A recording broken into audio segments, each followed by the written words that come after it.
May problema sa pag-iisip ang sospek ng pulisya sa pambabato sa mga dumaraang sasakyan sa EDSA Underpass. Paiigtingin daw ng mga pulis ang pagbabantay sa lugar. Nakatutok si Rafi Tima. Mga naglalakihang bato, piraso ng mga semento at maging isang buong muhon ang ilan lang sa mga nakolekta ng mga pulis sa kanilang pag-iikot sa paligid ng Shaw Boulevard Intersection, Mandaluyong City. Matapos kasi ang pamato ng hollow block sa isang bagong SUV noong Sabado sa bahaging ito ng EDSA Shaw Boulevard Underpass, nag-iingat na ang mga pulis. Lahat ng possible na pwedeng ibato doon sa area, pinapadampot namin, ilayo, para wala nang pwedeng maibato within the area, walang available.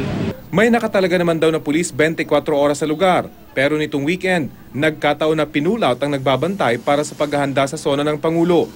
Sa inisyal na investigasyon, posibleng may kapansanan sa pag-iisip ang namato noong Sabado, matapos may makita ang mga saksing tumatakbo sa lugar matapos ang insidente. Active naman kami dyan sa ganyan hindi namin inaalaw yung mga batang may matutulog dito.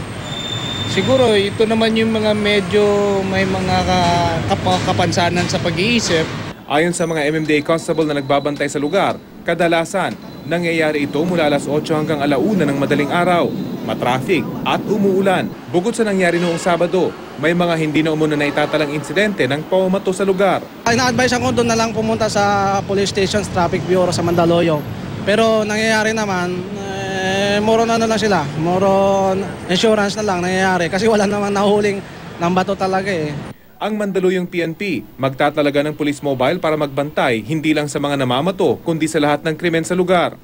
Ang MMDA naman makikipag-ugnayan sa DSWD para alisin ang mga batang hamog sa lugar bukod sa pagdadagdag ng mga ilaw sa madilim na bahagi ng intersection. Siguro dagdagan namin ng ilaw doon. Nailawan na uli natin yun Hindi lang naman yun hindi lang naman siguro hindi lang yun yung root cause noon di ba? Na kahit saan meron yan LC, pag-usapan siguro namin ni Secretary Dinky.